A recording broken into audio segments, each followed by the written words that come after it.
Hello जी, नमस्कार। मेरा नाम है मयंक और स्वागत है आप सबका आपके अपने चैनल फाइनेंशियल फ्रंटलाइन में। सबसे पहले स्टैंडर्ड डिस्क्लेमर। मैं कोई सेबी रजिस्टर्ड मेंबर नहीं। जो भी इंफॉर्मेशन शेयर कर रहा हूँ या करना चाहता हूँ, पर्पस इसका सिर्फ एजुकेशनल है, इससे ज़्यादा कुछ भी नहीं। मैं और मेरा चैनल आपको किसी भी तरह के टिप्स ट्रिक्स रिकमेंडेशंस नहीं देना चाहते। मेरे चैनल से आपको कभी भी किसी भी तरह के कोई courses, webinar, seminars, third party links, product promotional links नहीं मिलेंगे। हम आपको कुछ भी बेचना नहीं चाहते और किसी भी तरीके से इन्फ्लुएंस नहीं करना चाहते। ये हो गया ब्रीफ इंट्रोडक्शन, स्टैंडर्ड डिस्क्लेमर। बिना किसी देरी के शुरू करते हैं आज के वीडियो के साथ। इस पर्टिकुलर वीडियो में मार्केट के क्लोज होने के बाद हम वापस मार्केट में जाते हैं देखने के लिए कि कहीं पर कोई ऐसे सेटअप्स थे जहां पर हम कोई छोटा मोटा तुक्का लगा सकते थे, ट्रेड कर सकते थे और कोशिश कर सकते थे कि हम अपने अपनी कैपिटल को सेफ रखते हुए कुछ ना कुछ प्रॉफिट जनरेट करने की कोशिश करें। तो चलिए, डिले नहीं करेंगे। स्क्रीन पर आप देख रहे हैं ट्रेडिंग व्यू की वेबसाइट और शुरू करते हैं अपने काम के साथ। इस पर्टिकुलर वीडियो में आमतौर के ऊपर हम चार बड़े इंडेक्सेस के ऊपर बात करते हैं। वहां पर हम देखते हैं कि पूरे दिन मार्केट में क्या हुआ, क्या नहीं हुआ और कहां पर हम क्या कर सकते थे। आइए देखते हैं। ये पर्टिकुलर एनालिसिस हम उन्हीं इंडिकेटर्स, उन्हीं पैटर्न्स के बेसिस के ऊपर बनाने की कोशिश करते हैं जो हमने पिछले कुछ समय में सीखे हैं अपने इसी चैनल पर कुछ एक वीडियोस डाल करके। सबसे पहले स्क्रीन को साफ कर देता हूँ 1 मिनट के लिए और देखता हूँ मेरे पास मार्केट में क्या है। आइए।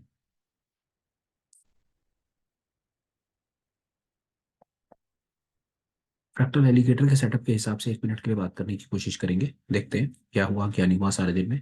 आज 15 तारीख, बाजार यहाँ पर खुलता है। बड़ा सरल था, इसमें खास एक्शन नहीं है। अगर हम सिर्फ 5 मिनट का टाइम यहाँ पर लगाएं और हमें इमीडिएट हम इसको यहाँ पर ऑब्जर्व कर पाएंगे।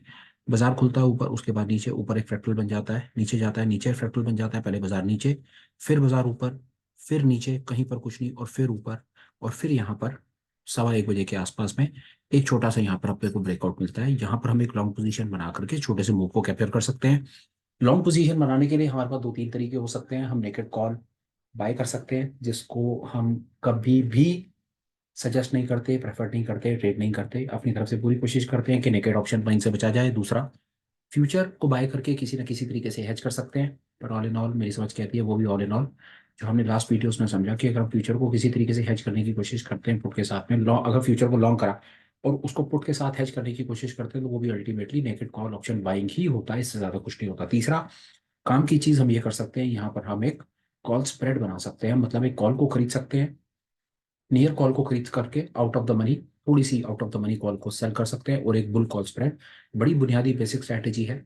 अपने चैनल पर उसका वीडियो है, वो देख सकते हैं। नहीं तो आप किसी भी चैनल से बुल कॉल स्प्रेड को अगर देखेंगे तो मेरी समझ के आती है आपकी नॉलेज एनहांस होगी। और ऐसे सिनेरियोज में अगर आप ये सिर्फ एक छोटे से सेटअप के साथ काम करने की कोशिश करेंगे जिसमें आपको यहाँ पर एक बुलिश ब्रेकआउट मिलता है। दूसरा, मैंने स्क्रीन पर लगा जरूर दिया कि फ्रैक्टल एलिगेटर स्ट्रैटेजी के ऊपर हम काम करते हैं। ये आप देख रहे हैं, ये सामने फ्रैक्टल है। इसके साथ में अगर इसके अंदर एलिगेटर को ऐड कर लूं तो ये इस तरह से कुछ दिखेगा। अगर आपको फ्रैक्टल एलिगेटर के ऊपर इंफॉर्मेशन और अपनी इनहेंस करनी हो, स्किल को डेवलप करना है, तो चैनल पर एक दो वीडियोस डाले मैं, देख लीजिए। और अगर आप बाहर भी किसी वीडियो को देख करके, किताब पढ़ करके स्किल डेवलप करते हैं तो that is absolutely perfect. Important है, स्किल डेवलप होना चाहिए। वीडियो किसी का भी देख लीजिए। इसके हिसाब से चलते हैं तो बड़ा सीधा सीधा, इसमें कोई ज़्यादा कुछ खास लंबा चौड़ा कोई सीन है नहीं। यहाँ पर ये प्राइस तीनों लाइनों के ऊपर निकलता है। यहाँ पर बुलिश ब्रेकआउट मिलता है, यहाँ पर एक लॉन्ग पोजीशन, और ये लॉन्ग पोजीशन पर छोटा सा एक मूव हम कैप्चर कर सकते हैं, and that is it. Nifty में ट्रेड करना आज कोई खास ज़्यादा मुश्किल नहीं था। पर हाँ, 1:15 बजे तक, 1:30 बजे तक बिल्कुल मार्केट रेंज बाउंड रही, और रेंज बाउंड के चक्कर में दोनों तरफ के अगर आपने नेकेड ऑप्शन बाइंग करके काम करा है तो बहुत ज़्यादा चांसेस हैं कि सुबह आपके यहाँ पर लॉसेस, फिर ये लॉसेस, फिर ये वो में आज दोनों तरफ आपका पैसा खाया गया होगा। दूसरा, अगर आपने 1:15 बजे तक वेट करा है और उसके बाद अगर आपने सेंसिबल तरीके से इमोशन को कंट्रोल रख करके बुल कॉल स्प्रेड या हेज स्ट्रेटेजी के साथ काम करने की कोशिश करी है, तो आपको छोटा मोटा आपकी मेहनत के हिसाब से आपको उसका रिवॉर्ड मिल गया होगा। निफ्टी में इतना ही। और देखने की कोशिश करते हैं कि बैंक निफ्टी और मिडका वगैरह में अपने पास क्या था क्या नहीं था। अब बैंक को देखते हैं जी, बैंक में क्या है। आइए देखिए बैंक में क्या हुआ। देखिए बैंक ये है, ये आज का दिन है, ये है 15 तारीख। ये 15 तारीख में बाजार यहाँ पर खुलता है, बाजार नीचे भागता है। उसके बाद यहाँ पर आप देखें कि यहाँ पर आपको एक बेरिश ब्रेकआउट मिलता है। अगर आप फ्रैक्टल और एलिगेटर के एंटायर पीस को समझने की कोशिश करेंगे तो ये जो आपको ब्रेकआउट है ना, ये एक एक्सेप्टेबल ब्रेकआउट नहीं है। क्यों एक्सेप्टेबल ब्रेकआउट नहीं है? क्योंकि ये जो प्राइस है, ये प्राइस अभी तीनों लाइनों के नीचे निकल करके नहीं आया है। फ्रैक्टल एलिगेटर स्ट्रैटेजी कहती है कि जब तक प्राइस तीनों लाइनों के बीच में रहेगा तो कंसोलिडेशन जोन है। या तो प्राइस तीनों लाइनों के ऊपर होना चाहिए या तीनों लाइनों के नीचे, और दूसरा लाइनों के ऊपर होने के बाद उसका फ्रैक्टल भी कटना चाहिए, जैसा आप यहाँ पर देखेंगे कि 11:45 पर आपको यहाँ पर एक ब्रेकआउट मिलता है। ये वाला बेरिश ब्रेकआउट एक प्रॉपर ब्रेकआउट नहीं है, इसको नहीं लेना है। इन जबरदस्ती करके यहाँ पर शॉर्ट बनाया भी है, बियर पुट स्प्रेड बनाया है ये, तो आपको थोड़ी देर के बाद उसने स्टॉप आउट कर दिया, लॉसेस ज्यादा नहीं लगेंगे।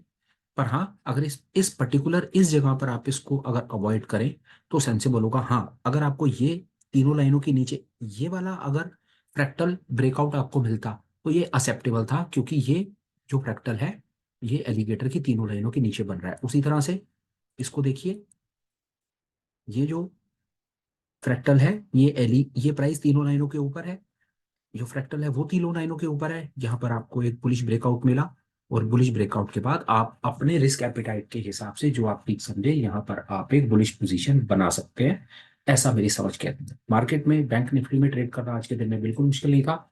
इंपॉर्टेंट था आपके लिए दो चीजों का समझना। पहला, आपको प्राइस या जिसको चार्ट कहते हैं उसको रीड करना आना चाहिए, आपको पता होना चाहिए कि प्राइस की डायरेक्शन क्या है, ऊपर जा रहा है या नीचे जा रहा है, पहली बात। दूसरा, आपको थोड़ा सा ज्ञान इस चीज का होना चाहिए कि बुलिश ब्रेकआउट या बेरिश ब्रेकआउट के ऊपर bull call spread, beer put spread बड़ी बुनियादी ऑप्शन स्प्रेड स्ट्रेटेजीज हैं, कैसे काम करती हैं। इतना अगर आपके पास ये दो चीजों का स्किल है तो आप विश्वास जानिए 20 से 25 हज़ार रुपए की कैपिटल से आप अपने स्किल को डेवलप करना शुरू कर सकते हैं। पर उससे भी पहले मैं ये कहूंगा, पेपर ट्रेडिंग करें, स्किल को डेवलप करें, 4-6 महीने लगाएं, कॉन्फिडेंस के साथ बाजार में उतरें और जीवन में आगे बढ़ें। ये हो गया जी बैंक निफ्टी। कुछ खास काम इसमें था नहीं, सीधा सीधा सामने बाजार दिख रहा है, कुछ बहुत ज्यादा इसमें आज कुछ एक्शन नहीं था। ट्रेड था, अच्छा ट्रेड था, पर इंपॉर्टेंट था डिसिप्लिन को कंट्रोल में रखना और जल्दबाजी में बाजार में एंटर ना करना। मिड कैप में देखते हैं भैया, मिड कैप में क्या हुआ। मिड कैप में भी ठीक रहा दिन आज। ये देखिए, सुबह से ही पता चल रहा है 15 तारीख में कि प्राइस जो है वो एलिगेटर के ऊपर ट्रेड कर रहा है। तो ये तो हमें पता चल रहा है कि प्राइस एलिगेटर के ऊपर है, तो हम शॉर्ट का ट्रेड नहीं करेंगे। दूसरा, हम बेरिश ब्रेकआउट का वेट करेंगे, बेरिश फ्रैक्टल के कटने का। ये नहीं कटा, ये नहीं, यहाँ नहीं कटा, यहाँ पर कटा। ये देखिए, प्राइस तीनों लाइनों के ऊपर, प्राइस अपने फ्रैक्टल के ऊपर। यहाँ पर आप एक बुल कॉल स्प्रेड बनाइए और इस मूव को कॉन्फिडेंटली कैप्चर कर लीजिए। मैं फिर बोलता हूँ, बाजार में काम करने की ऑप्शंस बहुत हो सकती हैं। सबसे सरल ऑप्शन हो सकती है नेकेड कॉल बाइंग। कुछ नहीं आता जिसको नेकेड कॉल बाइंग करके बैठ जाएगा और यहाँ पर कुछ करने की कोशिश करेगा, पर वो एक सेंसिबल, लॉन्ग लास्टिंग, रिलायबल और एक प्रॉपर तरीका नहीं है बिजनेस को खड़ा करने का। वहां पर आप काम सट्टेबाजी वाले मोड में चले जाते हैं, स्पेकुलेशन मोड में चले जाते हैं। बेहतर है कि आप काम को बिजनेस के तरीके से करें, पोजीशन लें, उसे हेज करके करें, माफ कीजिए, रिस्क को कंट्रोल करके करें और जीवन में आगे बढ़ें। आनंद है, बाकी मर्जी आपकी है। चैनल बहुत हैं, वीडियोस बहुत हैं, हर किसी का अपना बायस है। देखिए, 100 बातों की एक बात है, सारे के सारे नेकेड ऑप्शन बायर नहीं हो सकते और सारे के सारे जो है वो हेजर्स नहीं हो सकते। मार्केट में हर तरह का पार्टिसिपेंट है, और मजे की चीज ये है कि हर तरह के पार्टिसिपेंट का होना जरूरी भी है। ये भी मैं आपको बताऊं, हर तरह के पार्टिसिपेंट का होना जरूरी है। क्यों जरूरी है? कि नेकेड ऑप्शन बायर जो है, अगर वो अपने लॉसेस नहीं देगा, बात समझिए, नेकेड ऑप्शन बायर जो रिटेल है, अगर वो अपने लॉसेस नहीं देगा, तो जो ऑप्शन सेलर है, जो ऑप्शन को सेल करके काम करके लाखों रुपए के मार्जिन लगा करके 10-10 20-20 पॉइंट के इंतजार में बैठे हुए हैं, उनका घर कैसे चलेगा? समझ करके देखिए, आपको नेकेड ऑप्शन बाय करने के लिए 5-7 हज़ार रुपये चाहिए होता है, वहीं पर ही उस मेरे भाई को एक ऑप्शन को सेल करने के लिए लाख, 1.25 लाख, 1.5 लाख रुपए चाहिए होता है। आप 5 हज़ार रुपये लगा करके 10 हज़ार, 15 हज़ार रुपये लपटने की कोशिश करते हैं, नहीं तो 5 हज़ार के साथ 1,000 2,000 तो आपको चाहिए ही चाहिए। बात समझिए क्या कहना चाह रहा हूं। 5 हज़ार के साथ आपको शाम को भाई साहब 1,000 चाहिए, कुछ हो जाए, मतलब आपको 20% दिन में मार्जिन प्रॉफिट चाहिए। वो 1.25 लाख रुपए, 1.5 लाख रुपए लगा, लाख रुपए कंजर्वेटिव मान लो, गेम समझो, लाख रुपए लगा करके बैठा है और उसको क्या चाहिए? 10 पॉइंट। 10 पॉइंट का मतलब हो गया 500 रुपए। 500 रुपए का मतलब हो गया आधा परसेंट। आपको चाहिए 20%, उसको चाहिए आधा %। 20% आपको चाहिए 5 हज़ार रुपए की कैपिटल पे। कैपिटल भी कम है, लालच फिर ज्यादा है। उस भाई को लाख रुपए की कैपिटल है, फिर भी लालच कम है। इतने में भी अगर बात समझ आ गई तो समझो भव सागर से निकल गए। तो भैया, यहाँ पर हर किसी की जरूरत है। यहाँ पर नेकेड ऑप्शन बायर भी चाहिए, यहाँ पर नेकेड ऑप्शन सेलर भी चाहिए, हेजर भी चाहिए, आर्बिट्रेजर भी चाहिए, सब चाहिए भैया यहाँ पे। तो आप देखो, आप अपने आप को कैसे बचा करके चल सकते हैं। मेरा वीडियो पूरी दुनिया ने तो देखना नहीं है, मेरे कितने भी चीखने चीख चीख के मर जाऊं, फिर भी सारे के सारे लोग नेकेड ऑप्शन बाइंग करनी बंद तो करेंगे नहीं।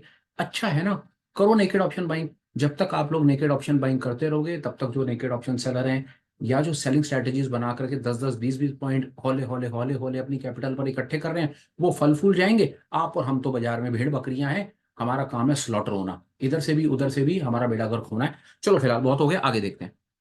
मिड कैप में भी ट्रेड करना कोई मुश्किल नहीं था। एक फिन निफ्टी में देखेंगे, फिन निफ्टी में क्या हुआ क्या नहीं हुआ हमारे साथ। ये भैया देखो, 15 तारीख का बाजार, ये हमारी सुबह कैंडल, ये वाला फ्रैक्टल हम नहीं लेंगे। क्यों? क्योंकि प्राइस जो है वो तीनों लाइनों के बीच में है। जब प्राइस तीनों लाइनों के बीच में होता है भैया तो उसे कंसोलिडेशन कहा जाता है। छोड़ दो, कुछ नहीं है। नीचे निकलता, इसके नीचे निकलता तो शॉर्ट करते, ऊपर ही निकल गया वापस, प्राइस ऊपर गया, लाइनों के ऊपर गया, फ्रैक्टल के ऊपर गया। यहाँ पर एक बुल कॉल स्प्रेड बनाओ, जो अच्छा लगता है। मेरे से पूछो, यहाँ पर बनाना था bull call spread. Bull call spread का मतलब होता है नियर एटीएम ऑप्शन को बाय करो और immediately out of the money option को सेल करो। ये सीधा सीधा एक बुल कॉल स्प्रेड होता है। यूट्यूब भरा पड़ा है, गूगल भरा पड़ा है, स्ट्रैटेजी से सीखो, स्किल को डेवलप करो और आगे बढ़ो। देखो, फिर निफ्टी के अंदर भी सामने है, बाजार में ट्रेड करना मुश्किल नहीं था, इंपॉर्टेंट था स्किल का पता, डिसिप्लिन होना, पता होना कि बाजार कहाँ जा रहा है, डायरेक्शन का पता करो, एक आध दो हल्की फुल्की स्ट्रैटेजी सीखो। इससे ज्यादा पीएचडी और रिसर्च करने की आवश्यकता नहीं पड़ेगी। देखिए, ये छोटे से वीडियो को बनाने का मेरा मकसद यही होता है कि जो काम का स्किल है वो मैं धीरे धीरे करके आपको दूं, मार्केट में ट्रेड होने के बाद वापस मार्केट में जाऊं और देखूं कि वहां पर क्या था और क्या नहीं था। इस उम्मीद में, इस होप के साथ कि अगर आपको ऐसी चीज कल सुबह फिर मार्केट में दोबारा दिखेगी तो आप कम से कम कॉन्फिडेंस के साथ उसे ट्रेड कर पाएं, जीवन में आगे बढ़ पाएं। अपार्ट फ्रॉम दैट, इसके अलावा अगर आप कुछ भी ऐसा चाहते हैं कि शाम के इस आफ्टर मार्केट एनालिसिस में ऐड किया जाए, प्लीज कमेंट्स में लिखिए। मेरे को कोई प्रॉब्लम नहीं है, जो वीडियो मैं 10 या 15 मिनट का बना रहा हूँ मैं उसे आधे घंटे का बना सकता हूँ। इंपॉर्टेंट है कि जो इन्फॉर्मेशन आप सामने से मांग रहे हैं वो आपके और हम सब भाइयों के काम आनी चाहिए। ओपन हाउस है, रिक्वेस्ट है, प्लीज लिखिए आप क्या चाहते हैं कि इस पर्टिकुलर वीडियो में और क्या ऐड किया जाए। फिलहाल मैं आज आपसे सामने से आकर के सजेशंस मांग रहा हूँ कि इस वीडियो में आपकी क्या एक्सपेक्टेशन है, आप क्या चाहते हैं मैं क्या ऐड करूँ। अगर मुझे पता होगा तो वो चीज़ मैं ऐड कर दूंगा, जिससे हम सबका कुछ ना कुछ हेल्प होगी, ऐसा मेरा विश्वास है। फिलहाल के लिए इतना ही, वीडियो को कंक्लूड करते हैं, आपसे इजाजत लेता हूँ। सब ठीक ठाक रहा तो फिर मिलूंगा। इन द मीन भाई, please take care of your health, family, friends, career and पैसा। हेल्थ ठीक रहेगी, काम कर पाएंगे, काम कर पाएंगे तो कुछ पैसा कमा पाएंगे, और पैसा अगर कमा पाए तो कुछ ना कुछ छोटा मोटा अपना व्यापार सेट करके जीवन में आगे बढ़ पाएंगे। अपने को पिछले कुछ समय में या अपनी मेरी 45-47 साल की उम्र में मैंने जो दो चार चीजें सीखी हैं वो मैंने आपको अपनी तरफ से बताना ठीक समझा। फिलहाल के लिए इतना ही, वीडियो को conclude, please take care, bye bye and have a absolutely perfect and great day ahead. Bye.